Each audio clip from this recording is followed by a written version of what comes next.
तो कह रही हूँ।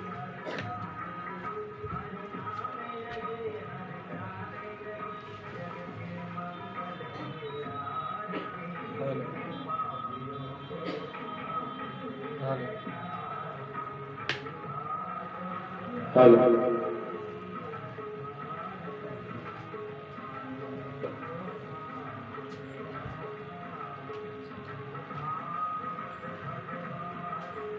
बोलिए नारायण भगवान की जय। आजू जी आजू सभी दरबार में आ जाए। बोलिए सदगुरुदेव भगवान की जय। सभी से प्रार्थना है सभी दरबार में पहुंचे।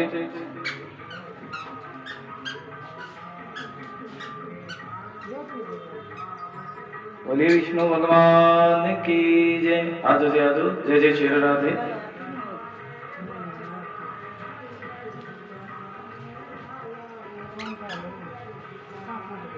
बोलिए सदगुरुदेव भगवान की जय। सभी से प्रार्थना है सभी माता बहन दरबार में आ जाए। ज्योति का प्रकाश करेंगे। जो जगा लेंगे जो जगा लेगा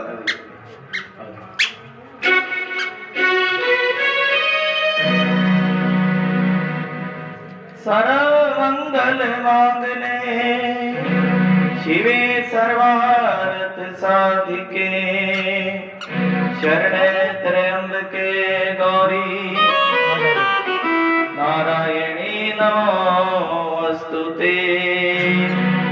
या देवी सर्वभूतेषु शक्ति रूपेण संस्थिता।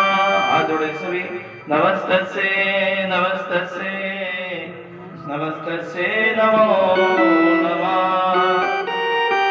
दाती तेरे दरबार में भक्त खड़े हाथ जोड़ देने वाली एक है मांगत लाख करोड़। जय जय श्री राधे जय जय श्री राधे जय जय श्री राधे जय जय श्री राधे। राधा मेरी स्वामिनी मैं राधे तेरो दास। जन्म जन्म मोहि दीजियो श्री वृंदावन जो कुवास। बरसाने की राधिका गोरी नंद गाँव के श्याम। इनके चरणों में मेरा कोटि कोटि प्रणाम। आज जी आज सभी दरबार में आज जय जय श्री राधे। आरती करेंगे जी सभी श्रीमद् भागवत कथा की। बोलिए श्रीमद् भागवत महापुराण की जय। आरती करेंगे और सभी पुण्य के भागी बनेंगे। बोलिए नारायण भगवान की जय। आज जी आज सभी दरबार में आरती कर लें। जय जय श्री राधे।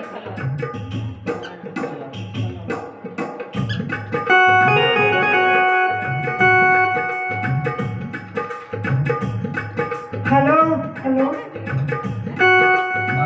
सभी दरबार में आज मेरी बातें बहने जय जय श्री राधे। आरती करेंगे और पुण्य के भागी बनेंगे। जय जय श्री राधे। और तिलक लगा करके बैठेंगे। जय जय श्री राधे। देखिए कौन सा थोड़ा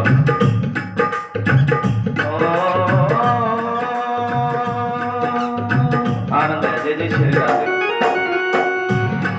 श्री भागवत भगवान की है आरती। पापियों को आरती करनी है दिखाने के साथ। बारी बारी सभी आरती कर ले। भागवत भगवान की है आरती।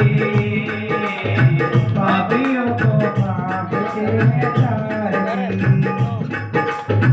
पापियों को पाप से पापियों को पाप से है तारती। पापियों को पाप से पापियों को पाप से श्री भागवत भगवान की है आरती। पापियों को पाप से है तारती। श्री भागवत भगवान की है आरती। पापियों को पाप से से है आरती।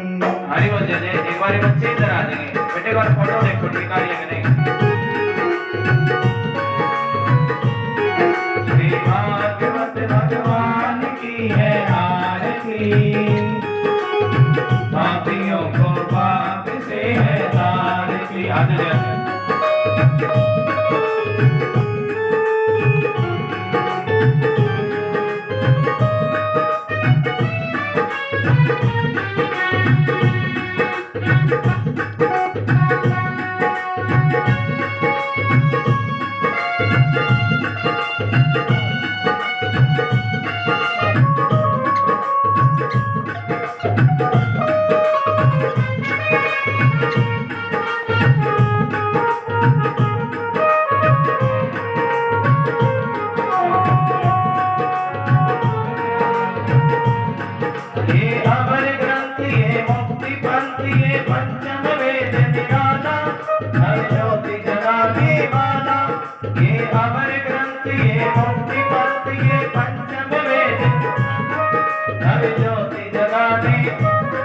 हरि नाम यही हरि ध्यान यही,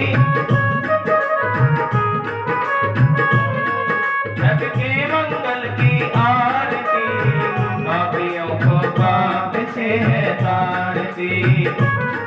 श्री भागवत भगवान की है आरती, पापियों को पाप से है तारती। श्री भागवत भगवान की है आरती, पापियों को पाप से है तारती।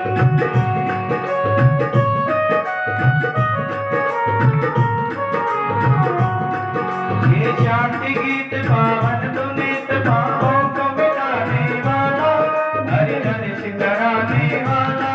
ये शांति गीत पावन पुनीत पापों को मिटाने वाला, हरि हरि कराने वाला।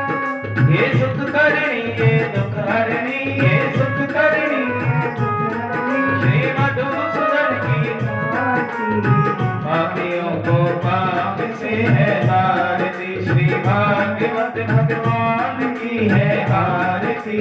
हरि बोल। पापियों को पाप से है तारती। राधे राधे। श्री भागवत भगवान की है आरती, पापियों को पाप से है तारती।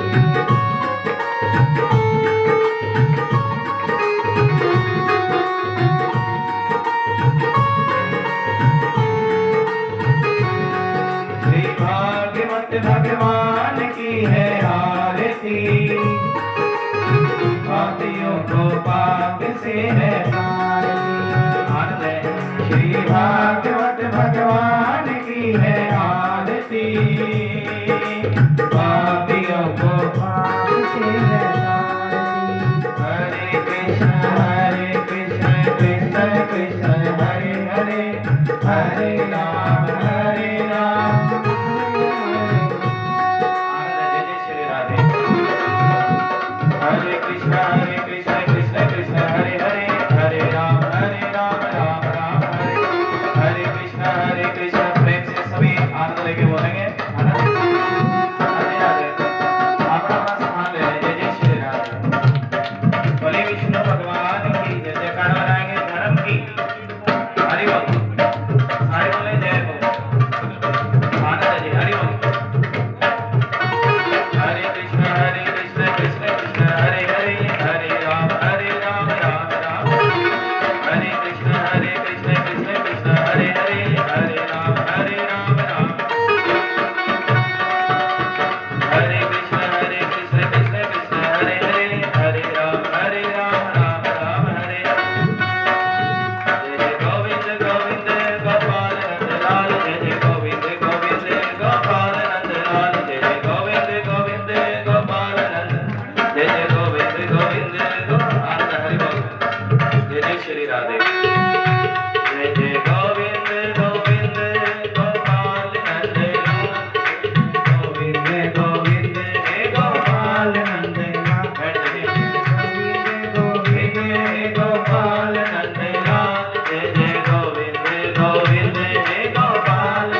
और बंद करके रखना जी माइक में। राधा मेरी स्वामिनी मैं राधे तेरो दास जन्म जन्म मोहे दीजियो श्री वृंदावन जू को वास बरसाने की राधिका गोरी नंदगांव के श्याम इनके चरणों में मेरा कोटि कोटि प्रणाम मेरा कोटि कोटि प्रणाम। देखिए आज कथा का दूसरा दिन है और ठाकुर जी के चरणों में राधा रानी के चरणों में बड़ा ही आनंद है। बोलिए सद्गुरुदेव भगवान की।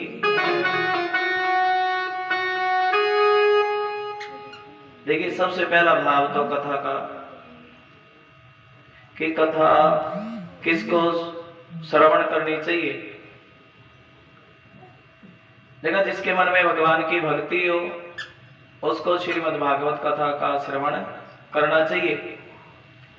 और सुखदेव भगवान ऐसे हैं जिन्होंने सब कुछ छोड़ दिया था, एक तन पर कोई लंगोटी भी नहीं उड़ी और सोचने लगे भाई अगर लंगोटी भी उड़ ली तो माया मेरे पीछे पड़ जाएगी।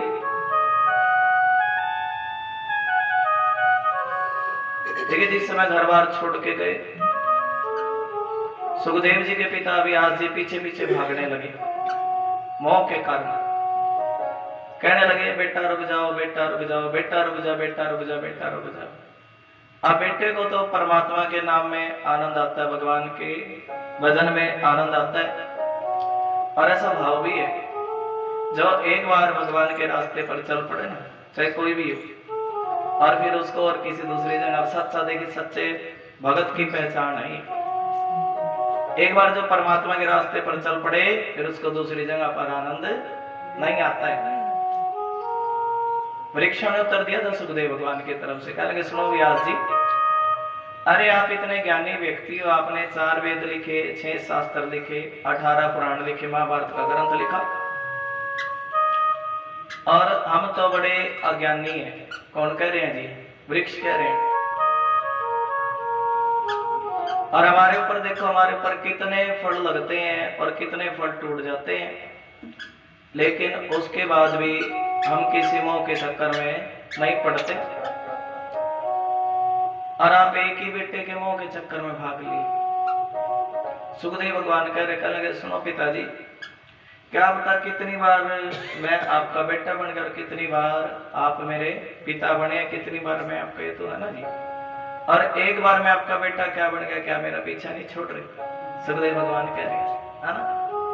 और वृक्ष लोग कह रहे हैं, कहने सुनो व्यास जी, देखो हमारे पर कितने फल लगते हैं और कितने फल टूट जाते हैं, लेकिन उसके बाद भी हम है ना जी जब टूट गए हम उनका कोई उस मोह के चक्कर में नहीं पड़ते। आप एक ही बेटे के मोह के चक्कर में पड़ ली। और जैसे ही थोड़ी सी दूर गए तो एक दृश्य देखा। दृश्य भी क्या देखा? कुछ देवांगनाएं एक सरोवर में स्नान कर रही हैं और जैसे उनके सामने से सुखदेव भगवान गुजरे और किसी भी देवांगना ने अपने वस्त्र पहनने की जरूरत नहीं समझी है जब सुखदेव भगवान गुजरे। और लेकिन उनके पिता व्यास जी गुजरे और तब सभी देवांगनाओं ने झट से अपने अपने वस्त्र पहन लिए। आज पूछे बिना नहीं रुका गया व्यास जी से, कहने लगे सुनो री देवांगना, अरे जब मेरा जवान लड़का यहाँ से गुजरा तब तो तुमने वस्त्र नहीं पहने और मुझ बुढ़े को देख करके क्या पहन लिए जी, तुमने वस्त्र पहन लिए है ना। इसका कोई कारण बताओ। देवांगना कहने लगी सुनो व्यास जी, अरे आपको तो स्त्री पुरुष का ज्ञान है, आपको ये पता है भी ये स्त्री और ये पुरुष है, लेकिन आपका जो लड़का है ना वो तो सभी के अंदर ही आत्मा का दर्शन करता है। किसका दर्शन करता है जी? वो किसी को शारीरिक रूप से नहीं देखता है, वो तो सभी को आत्मा समझता है। और आप तो हंस हो, आपको सब चीजों का पता है, दूध पानी का पता है, लेकिन आपका लड़का तो परम हंस है ना? वो तो सिर्फ परमात्मा तत्व को जानता है। और यही कारण है कि आपको देखा तो हमने वस्त्र पहन लिए, और आपका जब लड़के यहाँ से गुजरे तब हमने वस्त्र नहीं पहरे। ऐसे है सुखदेव भगवान। देखिए बड़े बड़े बाल हैं, घुघराले बाल हैं, और बड़ा ही सुंदर, देखा भुजा भी बड़ी चौड़ी चौड़ी है। किससे नजर मिलाऊं तुम्हें देखने के बाद, किससे नजर मिलाऊं तुम्हें देखने के बाद। अरे सुखदेव जी से कह रहे हैं, प्यारे ये प्यार तेरा सत्संग में खींच लाया, और अपना पता ना पाऊं तुझे देखने के बाद। अरे जो आनंद सत्संग में है ना, वो किसी और जगह पर नहीं है। ऐसा सुंदर भाव है।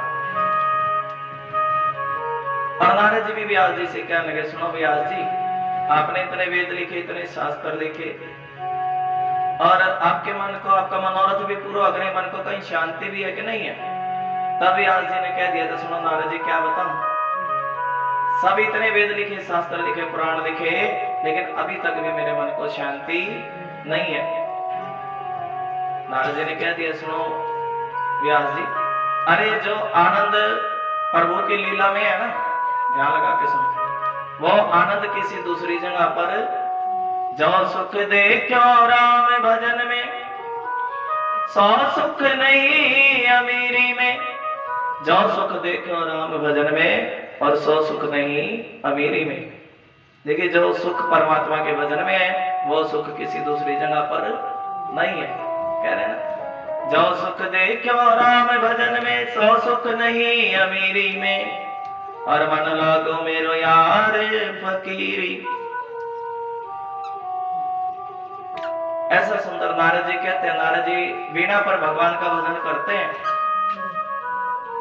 और कहने लगे, सुनो व्यास जी, में भी था तो मैं एक दासी का बेटा। किसका बेटा था जी? चर्चा हमने कल सुनाई थी। था तो मैं दासी का बेटा, लेकिन मैंने भगवान का भजन किया। क्या किया है जी? गुरु जी ने जो मंत्र दिया, कौन सा मंत्र जी? ओम नमो भगवते वासुदेवाय। और गुरु जी ने जो मंत्र दिया, उस मंत्र का मैंने बड़े प्रेम से जाप किया, उत्तर दिशा में बैठ करके, पीपल के पेड़ के नीचे बैठकर, है ना? और मैंने भगवान का भजन किया। मैं दासी का बेटा था, लेकिन परमात्मा के भजन का फल तो देखो, ब्रह्मा जी का बच्चा बनकर के पैदा हुआ, है ना? कह रहे हैं ना जी नारद जी। और भगवान की सुंदरता के बारे में बताया। अरे वो भगवान तो ऐसे सुंदर है। वरा पीडम नटवर वपु कर्णियो कर्णिकारम, विव्रत वासा कनिका कपीशम, वेजंती च मालाम। अरे भगवान के सिर पर मोर का मुकुट है। कैसा मुकुट है जी? आंखों में काले काले रंग का काजल लगाते हैं, कंधे पे पीली पीतांबर, है ना? कैसी पीतांबर है? पीली पीतांबर। कमर में कर्द नहीं है, पैरों में पायल है। ऐसा सुंदर रूप है। श्यामल रंग है। कैसा रंग है जी? श्यामल रंग है। और स्वभाव भी कैसा जी? जब कोई उसके द्वारे पर आ जाए तो भव से बेड़ा पार हो जाता है। मगर परमात्मा कहते किसी भी, कैसे मेरे द्वारे पर आ जाओ, कैसे भी आ जाओ, है ना? पूतना ही थी भगवान को मारने के लिए। और परमात्मा का ऐसा स्वभाव है कि इस पूतना पर भी परमात्मा ने अपनी कृपा करी है। लिखा ना, कृपा की ना होती जो आदत तुम्हारी, तो सोनी ही रहती अदालत तुम्हारी। हे प्रभु, अगर आप कृपा ना करते तो तेरे दर पर कोई बैठने वाला नहीं है। देखिए ये सुंदर कथा है जो नारद जी ने 4 श्लोकों में व्यास जी को बताई है। और व्यास जी सोचने लगे इस कथा का अधिकारी कौन है। यहीं से चर्चा चली, यानी जी कथा का अधिकारी कौन है। तब नजर गई अपने लड़के सुखदेव पे। किस पे गई जी? सुखदेव पे। देखिए कथा कैसे कैसे चली है। नारायण भगवान ने, है ना जी, नारायण भगवान के मुख से निकली कथा है। नारायण भगवान ने ब्रह्मा जी को कथा सुनाई है ना? ब्रह्मा जी ध्यान लगाते हैं, ध्यान लगाते हैं ना जी। और ध्यान लगा करके नारायण का भजन करते हैं। नारायण भगवान अपने मुख से ब्रह्मा जी को क्या सुनाते हैं? श्रीमद् भागवत कथा सुनाते हैं। और ब्रह्मा जी ने आगे कथा नारद जी को सुनाई। किसको सुनाई जी? नारद जी को। और नारद जी ने व्यास जी को क्या सुनाई है? श्रीमद् भागवत कथा। और व्यास जी फिर ये कथा सुखदेव जी को सुना रहे हैं। किसको सुना रहे हैं जी? सुखदेव को। सोच लगे भाई जिसने सब कुछ छोड़ दिया ना, वही कथा सुनने का अधिकारी है। कथा ऐसे नहीं सुनी जाती है, कुछ ना कुछ छोड़ना पड़ता है कथा सुनने के लिए। ये सोच रहे हैं। और तब सुखदेव को कथा सुनाई। और सुखदेव भगवान ने आगे कथा किसको सुनाई है जी? गुरु जी, है ना? हमने सुना है कि सुखदेव भगवान ने राजा परीक्षित को श्रीमद् कथा भागवत कथा सुनाई थी। और राजा परीक्षित को कथा सुनने की क्या जरूरत पड़ी? अगर ये भी कथा भगवान से जोड़ती है, देखिए भागवत कथा का मुख्य उद्देश्य क्या? परमात्मा से जोड़ना। अगर ये कथा हमें परमात्मा से जोड़ती है तो आप हमें कृपा करके ऐसी सुंदर सी कथा का श्रवण कराइए, है ना? और तब बताया एक बार की बात, कुरुक्षेत्र की भूमि में महाभारत का युद्ध हुआ। और जब महाभारत का युद्ध हुआ तब अनेक कौरव मारे गए। और लेकिन पांडवों का कोई बाल विवाह का नहीं कर सका। क्यों नहीं कर सका? देखा, पांडवों ने, धर्मराज ने ठाकुर जी को मांगा था। और दुर्योधन ने क्या मांगी थी जी? धन, सेना मांगी है। और ये कारण है, देखो, जाको राखे साइया मार सके ना कोई। देखिए पांडवों के पास कोई बड़ी सेना नहीं है, कोई ज्यादा धन नहीं है, लेकिन उसके बाद भी क्यों? भगवान का साथ है। किसका साथ है जी? परमात्मा का साथ है। तभी तो ये कारण था ना, 5 पांडवों का कोई बाल विवाह का नहीं कर सका है। और 100 के 100 कौरव 101 में से 100 मारे गए थे। दुर्योधन बाकी रह गया था।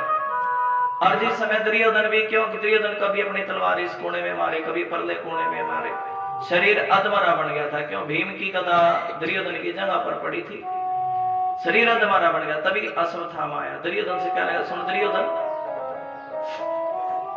अरे मैंने तेरे घर का नमक खाया है, अगर तेरी कोई अंतिम इच्छा हो ना तो अपनी अंतिम इच्छा बताओ, है ना? दुर्योधन बोल पड़ा है, क्या लगा? सुनो अश्वत्थामा। अश्वत्थामा बोल पड़ा, क्या लगा? सुनो दुर्योधन, मेरी अंतिम इच्छा एक ही है। दुर्योधन कह रहा है, क्या लगा? सुनो अश्वत्थामा, हम तो 101 भाई थे, हम तो सारे के सारे मारे गए। और ये पांडव तो सिर्फ 5 ही थे। कितने थे जी? 5। अगर इन 5 में से एक भी मारा जाए ना तो मेरे मन को बड़ी शांति मिले। अश्वत्थामा कह रहा, सुन दुर्योधन भाई, जिसके हाथ में तूने तलवार सौंपी थी ना, जिसको अपनी सेना का सेनापति बनाया था, वो तन से तो तेरे साथ थे लेकिन मन से तेरे साथ नहीं थे। मन किस में पड़ा था जी? भीष्म पितामह का मन हमेशा ही देखिए भगवान कृष्ण में पड़ा रहता। कर्ण का भी मन परमात्मा भगवान श्री कृष्ण में पड़ा रहता। वो तन से तो तेरे साथ थे, मन तो उनका परमात्मा में था ना। एक काम कर, मेरे को अपनी सेना का सेनापति बना। और दुर्योधन फुट फुट करके रोने लगा। क्या लगा? सुनो, अरे जब सेना ही नहीं रही तो सेनापति कैसा, है? जब सेना ही नहीं रही तो सेनापति कैसा? लेकिन अश्वत्थामा बोल पड़ा। क्या लगा? सुनो दुर्योधन, अरे इन पांडवों के लिए तो मैं अकेला ही काफी, है ना? एक बार मुझे अपनी सेना, मेरे भी तो इच्छा, मैं तुम्हारी सेना का सेनापति बनना चाहता हूँ। एक बार मुझे अपनी सेना का सेनापति बना दे, है ना? तो मैं तुम्हें एक पांडव की बात करते हुए 5 के 5 पांडवों का सिर काट के, और मैं तो चिरंजीवी, इस काल में, इस कल्प में मेरी मृत्यु नहीं होगी। और तभी दुर्योधन ने अपना अंगूठा काटा। अंगूठा काट करके अपना रक्त अश्वत्थामा के माथे लगा दिया। और जिस समय अश्वत्थामा के माथे पापी का रक्त लगा, मन में उल्टा विचार है। उल्टा विचार क्या है? सोच लगा, अरे इन पांडवों को दिन के समय तो मैं मार नहीं सकता, और इनको रात्रि के समय मारूंगा। किस समय मारूंगा जी? अच्छा बताओ, रात के समय मारना चाहिए? सोते हुए को मारना चाहिए? नहीं मारना चाहिए ना, धर्म नहीं कहता सोते हुए को मारना। देखिए कोई नशे में, उसको नहीं मारना चाहिए, है ना जी? कोई पागल व्यक्ति, उसको मारना नहीं चाहिए। नारी पर, स्त्री पर कभी हाथ नहीं उठाना चाहिए। ऐसा सुंदर भाव है। स्त्री को भी मारने से बहुत बड़ा अपराध लगता है। केस खींचने के, जो केस पकड़ता है ना, उसके तो कुल का ही विनाश होता है, ऐसा भाव है। अश्वत्थामा सोचने लगा, अरे अभी तो पांडवों की नई नई बीजो, ये दिन के समय तो मार नहीं सकता हूँ, और इनको मैं रात्रि के समय मारूंगा। कब मारूंगा जी? रात्रि के समय। और रात्रि के समय गया शिविर में। देखिए, एक तो मन में डर था कि कोई मुझे देख ना ले, है ना। अरे भगवान पांडवों के पास गए, कहने लगे, सुनो पांडवों, तुम्हें ज्ञान की बात बताऊं। भाई, दुश्मन चाहे कैसा भी हो, दुश्मन को कभी कमजोर समझना नहीं चाहिए। एक काम करो, एक रात्रि भगवान का भजन करो, एक रात्रि भगवान का भजन करो। हाँ? और जब तुम एक रात भगवान का भजन करोगे ना, जो विपदा तुम्हारे ऊपर आई है ना, वो सारी विपदा टल जाएगी। और देखिए, पांडव तो भगवान का भजन करने लगे, और पांडवों के खाट पर आकर के पांडवों के बच्चे लेट गए। कौन लेटे हैं जी? बच्चे। और जैसे पांडव थे बिल्कुल वैसे ही पांडवों के बच्चे थे। एक बात सुनने की, और ये रात्रि के समय गया, अंधेरे में पहचान नहीं पाया पांडव या फिर पांडवों के बच्चे, और अपनी तलवार ली और एक एक की गर्दन धड़ से अलग कर दी। और द्रौपदी सोचने लगी, हाय ये क्या, हर रोज तो मेरे बच्चे मुझे प्रणाम करने के लिए आते थे, आज क्या बात होगी, मेरे बच्चे मुझे प्रणाम करने के लिए नहीं आए। दासी, एक काम करो, महलों में जाओ और महलों में देख के आओ कि मेरे बच्चे मुझे प्रणाम करने के लिए क्यों नहीं आए। अगर अभी तक उठे नहीं हो ना, क्योंकि समय ज्यादा हो गया, उठे नहीं हो तो डांट कर उठाना। और दासी गई महलों में गई तो देखे तो पांचों बच्चों की गर्दन धड़ से अलग है। चिल्लाने लगी जोर जोर से, आर्य पुत्र आर्य पुत्र आर्य पुत्र आर्य पुत्र, रोने लगी है, चीखने लगी। और जब द्रौपदी को दासी के रोने की चीखने की आवाज सुनाई दी, और द्रौपदी भी समझ गई, हाय कुछ ना कुछ तो बात जरूर है, आज मेरे पांचों बच्चों को किसी ने मार गिराया है, 5 के 5 बच्चे मेरे मार दिए किसी ने। और जब द्रौपदी फूट फूट करके रोने लगी, है ना, अर्जुन से द्रौपदी का दुख देखा नहीं गया। और ये अश्वत्थामा भी पांचों को मार करके दुर्योधन के पास लिया। कहने का, सुन रहे दुर्योधन, देख तो एक की बात करे था ना, मैं 5 के 5 बच्चों का सिर काट करके ले आया। दुर्योधन कहने लगा, सुनो एक काम करो, मेरे को भीम का सिर दिखाओ। अब देखिए, भीम का सिर हो तो दिखावे, भीम का सिर तो लोहे का है। किसका है जी? अरे मूर्ख, तूने क्या कर दिया, मेरे ही तो ही नहीं है तो पांडव थोड़े ही है ये, तूने, अरे तूने क्या कर दिया। एक बार तो बड़ा खुश हुआ दुर्योधन, देखो जो काम हम 101 भाई मिलकर नहीं कर सके, और वही काम इसने अकेले अश्वत्थामा ने, एक बार तो खुश हुआ, लेकिन जब पता चला रही ये पांडव नहीं है, ये तो पांडवों के बच्चे, अरे मूर्ख तूने क्या कर दिया, अरे तूने तो ऐसा काम कर दिया, तूने तो हमारे कुल में कोई पानी देने वाला भी नहीं सोचा। मैं सोचता था कम से कम देखो हमारे कुल में तो कोई बचा नहीं है, और कम से कम पांडवों के कुल में हमें कोई जल दे देगा, हमारा कोई श्राद्ध कर देगा। अरे तुमने तो वो संभावना भी देखे, इसी गम में दुर्योधन के प्राण चले गए, छूट गए, है ना। और इधर अर्जुन ने प्रतिज्ञा कर ली, कहने लगे, सुन द्रौपदी, अरे जिसने भी तेरे 500 बच्चों को मारा ना, मैं उसको जिंदा नहीं छोड़ूंगा। और कृष्ण से क्या लगा, सुनो कृष्ण, रथ बाहर निकाल के लेके आओ। और तभी भगवान श्री कृष्ण क्या लेके आए हैं जी, रथ बाहर निकाल के लेके आए। अर्जुन ने कह दिया, सुनो ठाकुर जी, अरे जिसने भी द्रौपदी के बच्चों को मारा है ना, ये रथ उसी के पीछे लगा दो। और तभी भगवान श्री कृष्ण ने रथ अश्वत्थामा के पीछे लगा दिया। पहले तो रथ लेके दौड़ा अश्वत्थामा, थोड़ी सी दूर गया तो रथ के पहिए टूट गए, और उसके बाद पैदल दौड़ा। कैसे दौड़ा है जी? अच्छा भाव समझ में आ रहा ना सभी को, सीधा सा भाव है, पैदल दौड़ा। और मरता क्या नहीं करता, एक ब्रह्मास्त्र था अश्वत्थामा के पास, और वो ब्रह्मास्त्र छोड़ दिया। अर्जुन देखे, जो अर्जुन कह रहा था कृष्ण से, कह रहा था रथ बाहर निकाल के लेके आओ, आज वही अर्जुन कृष्ण के चरणों में पड़ गया। कह रहे हैं, प्रभु आपकी तो लीला ही निराली है, मुझे नहीं पता ये इतना तेज कहां से आ रहा है, इतनी अग्नि कहां से आ रही है, मुझे ये बताओ अग्नि कहां से आ रही है। तब भगवान श्री कृष्ण कह रहे, सुनो अर्जुन, अरे ये तेज ये अग्नि तो ब्रह्मास्त्र की है। किसकी है जी? ब्रह्मास्त्र की। और तुम भी एक काम करो, तुम्हें तो ब्रह्मास्त्र चलाना भी आता है, और तुम्हें तो शांत करना भी आता है और तुम भी ब्रह्मास्त्र छोड़ दो। क्या छोड़ दो जी? और तभी अर्जुन ने भी ब्रह्मास्त्र छोड़ा, दोनों ब्रह्मास्त्र आपस में टकराए और जब सब कुछ है ना टकराते ही जब ज्वाला उत्पन्न हुई, परमात्मा ने कह दिया सुनो अर्जुन इनको जाकर के शांत कर दो। और तुम तो पक्के गुरु के चेले हो, है ना जी। देखिए ये अश्वत्थामा भी द्रोणाचार्य का बेटा है। किसका बेटा है? द्रोणाचार्य का। और अर्जुन है ना जी, द्रोणाचार्य अर्जुन के गुरु हैं।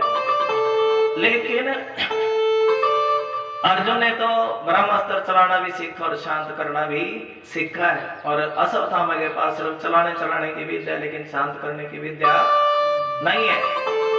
आज जैसे परमात्मा ने इशारा किया, अर्जुन भगवान के इशारे को समझ गए हैं और अर्जुन ने जाकर के दोनों अस्त्रों को शांत कर दिया। भगवान कहने लगे सुनो अर्जुन अब इसके पास कुछ नहीं, इसको बंदी बना लो और जो प्रतिज्ञा तुमने अपनी पत्नी से करी है ना द्रौपदी से, वो उस प्रतिज्ञा को पूरा करो। क्या प्रतिज्ञा करी है जी? जिसने भी तेरे 500 बच्चों को मारा है मैं उसको जिंदा नहीं छोड़ूंगा। एक का भगवान अर्जुन के धर्म की परीक्षा ले रहे हैं, देखते हैं इसके मन में कितनी दया है। एक काम करो इसकी गर्दन धड़ से अलग कर दो, इसको मार गिराओ, माता जी बच्चे को गोद में बिठा ले, है ना, और टांग भी सीधी करके बैठे, खिला के नहीं बैठते, भाग ये कुर्सी ले लो, राधे राधे।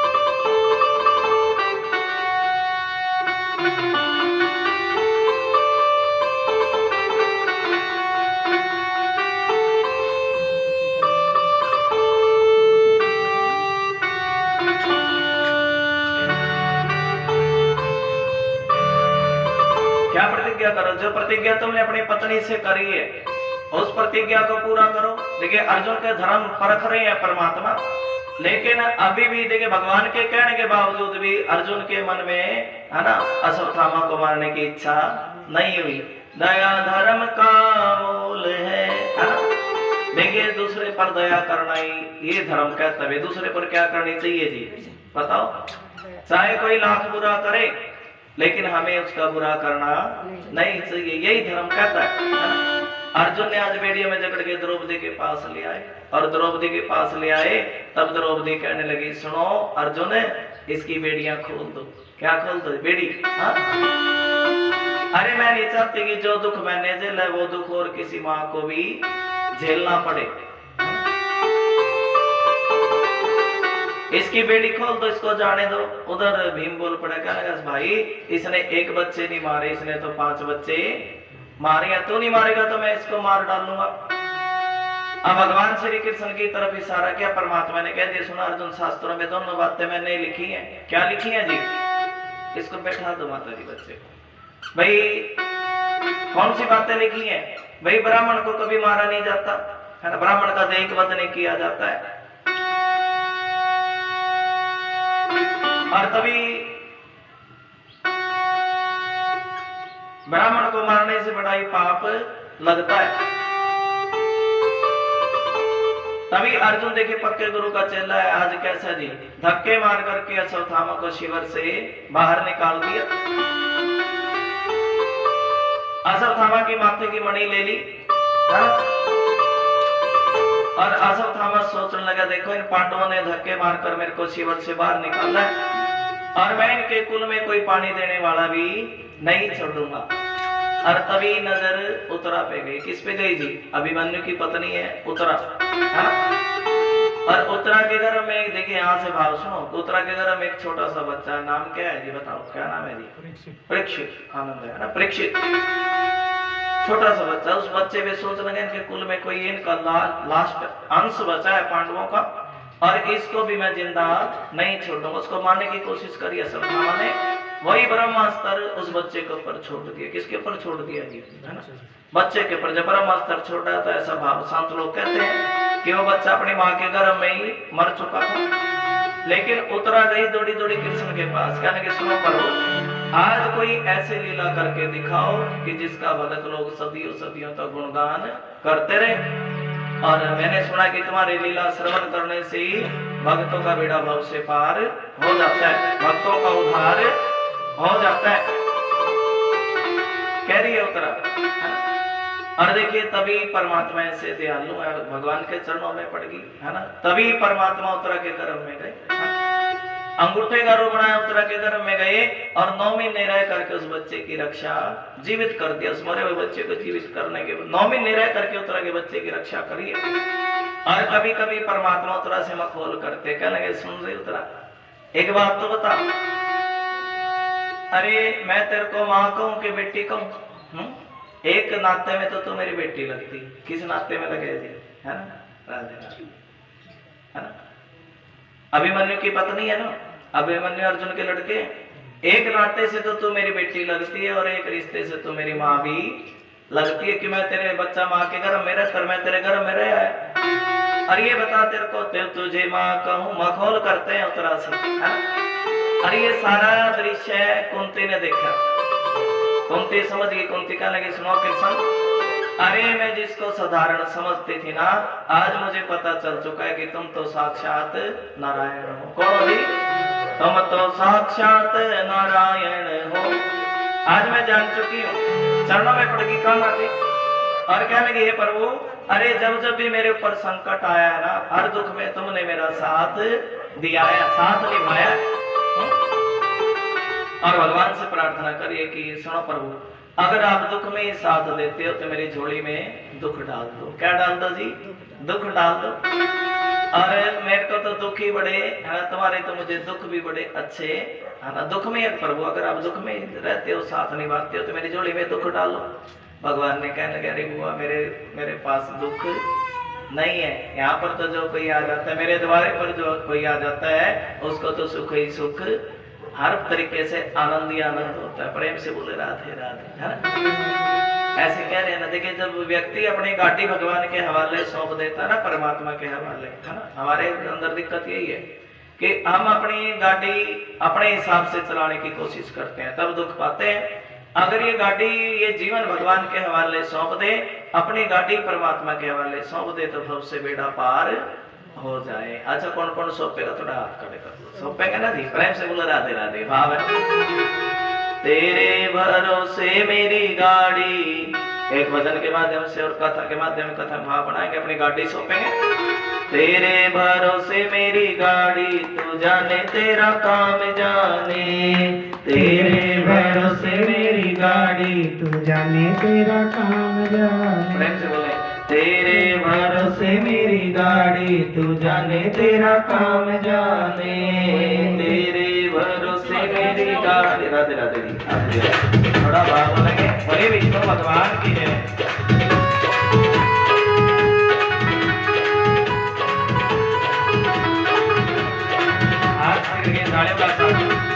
तेरे भरोसे मेरी गाड़ी, तू जाने तेरा काम जाने। तेरे भरोसे मेरी गाड़ी, तू जाने तेरा काम जाने।